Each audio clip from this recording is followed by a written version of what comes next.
የመጀመሪያው ስኳር አለብኝና አሁን አልቆማለኝ ምን ይሻለኛል ነው። የብልት አለመቆም ችግር የስኳር የመጀመሪያ ምልክቱ ነው። ስኳር የብልት አለመቆም ችግር የሚያመጣው ነርቭ ላይና ደም ስር ላይ ችግር ማምጣት ከጀመረ በኋላ ነው እንጂ ልክ እንደጀመረ አይደለም። ለዛ ነው መጀመሪያ ቼክ ተደርጎ መጀመሪያ ከተያዘ እንደዚህ አይነት ይሄ ተጓዳኝ የሆኑ ኮምፕሊኬሽኖች ሳያመጣ እናገኘዋለን ማለት ነው። በስኳር ምክንያት የመጣ የብልት አለመቆም ችግር ይታከማል ወይ? አዎ ይታከማል። እንዳለው ችግር ነው። ግን የመጀመሪያ ስራችን ምንድነው? ስኳሩ መቆጣጠር ነው። ስለዚህ ለስኳር የሚሆን መድኃኒቶች አመጋገብ ዘይቤና እንቅስቃሴ እናስጀምራቸዋለን። ከዛ ስኳሩን ኮንትሮል ማድረግ ከጀመርን በኋላ የመጀመሪያ ደረጃ በኪኒን ወይም በሁለተኛ ደረጃ በፒአርፒ ደም ስርና ጡንቻ ላይ ያሉትን ችግሮች እናስተካክልላቸዋለን ማለት ነው።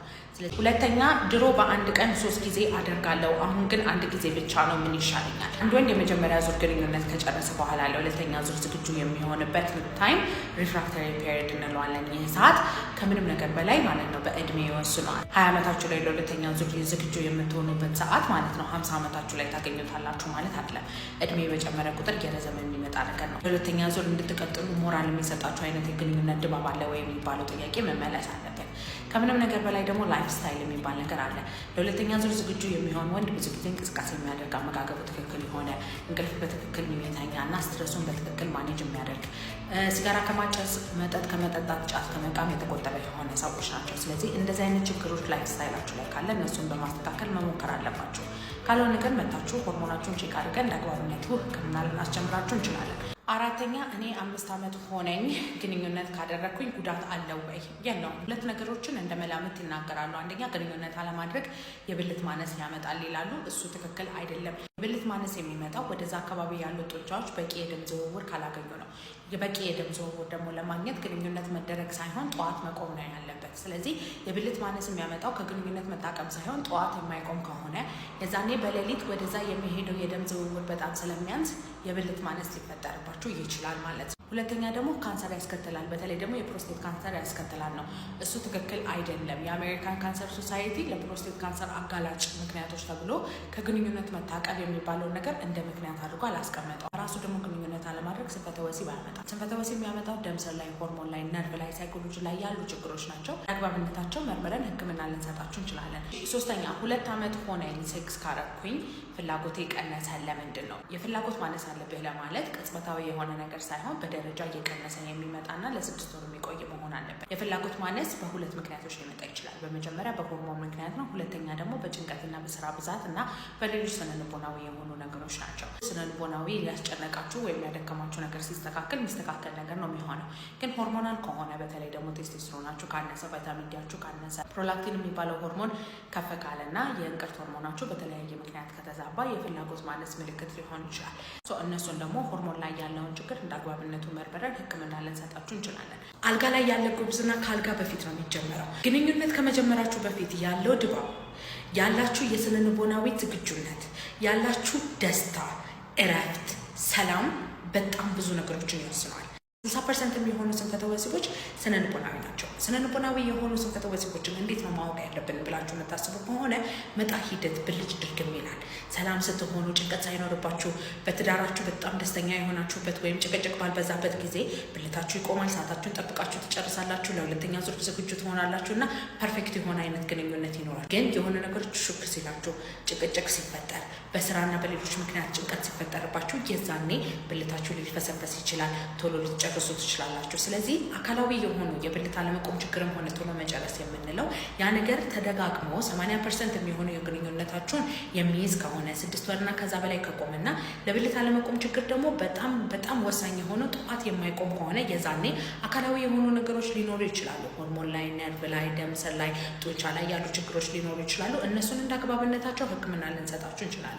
ለቶሎ መጨረስ ሕክምና ብለው የማይታወቁ ሰዎች ሰፈራችሁ ድረስ በሞተር ዴሊቨሪ እያስደረጉ ለ60 ቀን የሚወሰድ መድኃኒት እያከፋፈሉ ነው አሉ። ይሄ መድኃኒት ምን አይነት እንደሆነ አላወኩም፣ አላየሁትም። እንደዚህ አይነት ነገር ካጋጠማችሁ ኮመንት ላይ እንድትጽፉልኝ እፈልጋለሁ። እንደዚህ አይነት ነገር ደግሞ ልጀምሩ ካሰባችሁ ወይም ለመግዛት ፕሮሰስ ላይ ካላችሁ ምንም አይነት ለውጥ አያመጣም፣ አጭበርባሪዎች ናቸው፣ ምንም አይነት ላይሰንስ የላቸው፣ ምን አይነት መድኃኒት እያከፋፈሉ እንደሆነ ስለማናቅ ይህን መድኃኒት መውሰድ የጀመራችሁ ሰዎች ፕሊዝ አቁሙ። ወደፊት ደግሞ ለማዘዝ ያሰባችሁ ሰዎች ተው ብያለሁ። ቶሎ መጨረስ ለመባል መጀመሪያ ማሟላት ያለባችሁ መስፈርቶች አሉ። ከዛ በኋላ ወደ ሕክምና ቦታ መጣችሁ አግባብነታው ምርመራ ተደርጎላችሁ ነው መታከም ያለባችሁ። ገና ከብልቷ ውስጥ ሳልወጣ ለሁለተኛ ዙር ዝግጁ ሆናለሁ ብላችሁ የምትነግሩኝ ወንዶች አላችሁ። ብዙ ሰዎች ሲሰሙት ኖርማል የሆነ ነገር ይመስላቸውና ከጨረሱ በኋላ ብልታቸው የሚልፈሰፈስ ሰዎች ችግር ያለባቸው ይመስላቸዋል። የመጀመሪያ ዙር እንደጨረሱ ወደ ሁለተኛ ዙር ብልታቸው ሳይልፈሰፈስ የሚሄዱ ሰዎች በጣም ጥቂት ናቸውና እነሱ ችግር አለባቸው ማለት አይደለም። ግን አንተ ደግሞ ከጨረስክ በኋላ ለጥቂት ደቂቃ ብልት ተልፈስፈሶ መቀመጡና ለሁለተኛ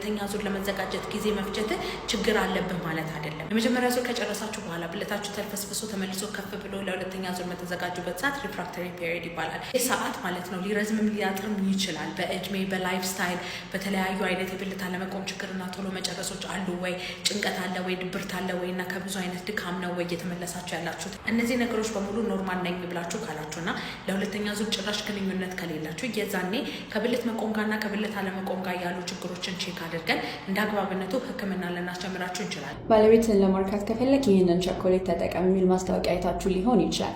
አፍሮዲዚያክ ቸኮሌት እንላቸዋለን። ስለነዚህ ማወቅ ያለባችሁን ሁለት ዋና ነገሮች ልንገራችሁ።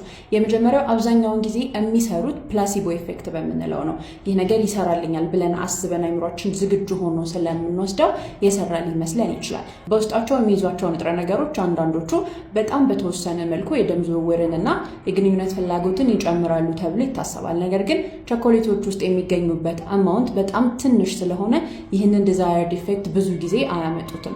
ሁለተኛው ደግሞ በአሜሪካ የምግብና ደህንነት ቁጥጥር ባለስልጣን እንደተረጋገጠው እነዚህ ቸኮሌቶች ውስጥ አንዳንዶቹ በድብቅ ቫያግራና ሳያሊስ የተባሉ መድኃኒቶች እንደሚጨመሩባቸው በጥናት ተደርሶበታል። ከስንፈተ ወሲብ ጋር የተያያዘ ችግር አለብኝ ብላችሁ ካሰባችሁ ሐኪምን ማናገርና በትክክል ሕክምና መውሰድ ነው የሚኖርባችሁ። በተፈጥሯዊ መንገድ የግንኙነት ህይወቴን ማሻሻል እፈልጋለሁ፣ ስለዚህ ምን ላድርግ ብላችሁ የምትጠይቁኝ ሰዎች አላችሁ። እነዚህ በተፈጥሯዊ መንገድ የምናደርጋቸው ነገሮች ሙሉ ለሙሉ ችግሩን ይቀርፉላችኋል ማለት አይደለም። ነገር ግን ብዙ ጥናቶች እንደሚያሳዩት ችግሮቹ እንዳይፈጠሩ ለመከላከል እንዲሁም ደግሞ መድኃኒትም እየወሰዳችሁ እያለ መድኃኒቱ በደንብ ኢፌክቲቭ እንዲሆንላችሁ የማድረግ አቅም አላቸው። የመጀመሪያው እንቅልፍ በአግባቡ መተኛት ነው። ሁለተኛ ጭንቀት መቀነስ አለባችሁ። ሶስተኛ አመጋገባችሁን ማስተካከል ይኖርባችኋል። የአሳ ምርቶችን፣ አረንጓዴ አትክልቶችን፣ ፍራፍሬዎችን እንደ ሀባብ የመሳሰሉትን እነዚህ ነገሮች በደንብ መመገብ የራሱ የሆነ ጥቅም አለው። አራተኛ ደግሞ የምታደርጉት ነገር እንቅስቃሴ ነው። በመጨረሻ ደግሞ ማድረግ የሚኖርባችሁ ነገር የምታጨሱ ከሆነ ሲጋራ ማጨስን ማቆም አለባችሁ። አልኮሆልም ደግሞ ከልክ ባለፈ ደረጃ መጠጣት፣ ይህም ደግሞ የጎንዮሽ ኢፌክት ስላለው እነዚህን ነገሮች ማቆም ይኖርባችኋል ማለት ነው። በቶሎ መጨረስ የምትቸገሩ ከሆነ አልኮል መፍትሄ ነው ብሎ የነገራችሁ ሰው ሊኖር ይችላል። አልኮል የማደንዘዝ አይነት ኢፌክት ስላለው እዛ አካባቢ ላይ ያለውን ስሜት ስለሚቀንሰው ቶሎ መጨረሳችሁን ያስቆመላችሁ ወይም መፍትሄ ይሰጣችሁ ሊመስላችሁ ይችላል። ይህንን እንደ መፍትሄነት በምትጠቀሙበት ጊዜ የቶሎ መጨረስ ችግሩን ሊያባብሰው ይችላል። ሁለተኛ ደግሞ አልኮል በባህሪው ሲኤንኤስ ላይ ዲፕረስ የማድረግ ወይም ደግሞ አይምሯችንን ከማነቃቃት ይልቅ በተቃራኒው አይነት ኢፌክት ስለሆነ ያለው ለመቆም የምንለውንም አይነት ችግር ሊያስከትልባችሁ ይችላል። ስለዚህ በቶሎ መጨረስ የምትቸገሩ ከሆነ ለምንድነው ያ ችግር የመጣው የሚለው ታውቆ በዛ መሰረት ነው መታከም ያለበት እንጂ አልኮሆልን እንደ መፍትሄ አድርጋችሁ መውሰድ በጭራሽ የሚመከር ነገር አይደለም። በዚህ ላይ ጥያቄ ካላችሁ ኮሜንት ላይ ጻፉልኝ። በዚህ ጊዜ በጣም አዋጭ ከሆነና በጣም ብዙ ሰዎች ከሚጠቀሙት ኢንዱስትሪ መካከል የወሲብ ፊልም የሚታይበት ኢንዱስትሪ አንደኛው ነው። ጉግል ሰርች ብታደርጉ ከ70 እስከ 90% የሚሆኑ ወንዶች አይተው እንደሚያውቁ ያምናሉ። እስከ 60% አካባቢ የሚሆኑ ሴቶችም ደግሞ ተመልክተው እንደሚያውቁ ይናገራሉ። የሞራል ጥያቄ ሆኖ ደጎን እናድርገውና ለጊዜው ሜዲካሊ ምን አይነት ነገር ሊያስከትል እንደሚችል እናውራ። መጀመሪያ እዛ ላይ የምታያቸው ነገሮች ከእውነት የራቁ ነገሮች ስለሆኑ አብዛኞቹ ሪል ላይፍ ፓርትነራችሁ የመነቃቃት እድላችሁ እየቀነሰ ይመጣል። ከዛ ባለፈ ደግሞ ለግለ ወሲብን በጣም ያጋልጣችኋል። ስለዚህ ግለ ወሲብንም በጣም የምታዘወትሩ ከሆነ ደግሞ ስንፈተ ወሲብ የምንላቸውንም የማስከተል እድሉ ከፍ ያለ ነው። እዛ ላይ ደግሞ የምታያቸው ነገሮች ኤክስትሪም ስለሚሆኑ ኖርማል የሆኑ ነገሮችን አለመፈለግ እና በእነሱ መሰላቸትም ይመጣል። ግንኙነት ፍላጎትን የሚጨምርላችሁ ሲመስላችሁ በተቃራኒ የግንኙነት ፍላጎትን እንዳይኖራችሁ ሊያደርግ ይችላል። ጡንቻ ለመገንባት ስቴሮይድ የምትጠቀሙና ለመጠቀም የምታስቡ ሰዎች እነዚህ ነገሮች ሊያስከትል እንደሚችል ማወቅ ይኖርባቸዋል። በሰውነታችሁ በተፈጥሯዊ መንገድ የሚመረተውን ቴስቶስትሮን ስለሚቀንሰው የቴስቶስትሮን መቀነስ ይኖራል። ከዛ ጋር ተያይዞ ደግሞ የዘር ፍሬ አትሮፊ ወይም ማነስ የምንለው ይከተላል። ያንን ተከትሎ ደግሞ ኢንፈርቲሊቲ ወይም መካንነት የምንለውም ሊያስከትል ይችላል። ከዚህ በተጨማሪ ደግሞ የልብ ችግር፣ የፀጉር መሳሳት፣ የፀጉር መነቃቀል እንዲሁም ሌሎችም ከኩላሊት ጋርና ከጉበት ጋር የተያዙ ችግሮችንም ሊያመጣ ይችላል። ከዚህ በፊት የነበረው ቪዲዮ ላይ ኪግልስ ኤክሰርሳይዝ ጥቅሞቹን ነግሬያችኋለሁ። አሁን ደግሞ በጣም ባጭሩ እንዴት አድርጋችሁ እንደምትሰሩት ነው የምነግራችሁ። ኤክሰርሳይዙ በጣም ቀላል ነው። ሽንት እየሸናችሁ እያለ መሀል ላይ ስታቋርጡ የምታደርጓት እንቅስቃሴ አለች አይደለ?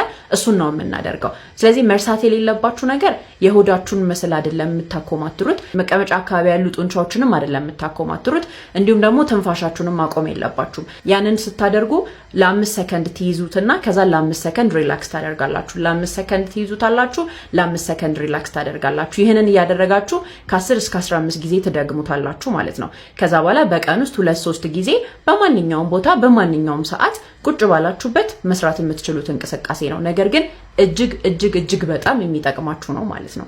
በማንኛውም ቦታና በማንኛውም ጊዜ መስራት የምትችሉትን ቀላል የሆነ ነገር ግን ደግሞ በጣም ጥቅም ያለውን ኤክሰርሳይዝ ነው የምነግራችሁ። ኪግልስ ኤክሰርሳይዝ እንለዋለን። ከወለዳችሁ በኋላ ይህንን ኤክሰርሳይዝ በደንብ ማድረግ አለባችሁ። ምክንያቱም ደግሞ በወሊድ ጊዜ ፐልቪክ ፍሎር መስልስ የምንላቸው ስለሚጎዱ እነዚህ ጡንቻዎች ደግሞ ማህፀንን፣ የሽንት ከረጢትን እንዲሁም ሌሎች እዛ አካባቢ ያሉ ኦርጋኖቻችንን የሚይዙ ስለሆኑ ላላት ስለሚፈጠር ያንን መልሰን የምናጠነክርበት ኤክሰርሳይዝ ነው ማለት ነው። ይህንን ማድረግ ለምን ይጠቅማል ካላችሁ የመጀመሪያው ከወሊድ በኋላ የሚፈጠርን ኢንኮንቲነንስ የምንለውን ወይም የሽንት ማምለጥ የምትመጣው ነገር አለች አይደለ? እሱን ለማስቀረት እንዲሁም ደግሞ የግንኙነት ህይወታችሁን ለማሻሻል። ምክንያቱም እነዛ ጡንቻዎች በሚላሉበት ጊዜ የተለያዩ የግንኙነት ላይ የሚፈጠሩ ችግሮች ስለሚኖሩ ያንንም ለማስቀረት ይጠቅማቸዋል ማለት ነው።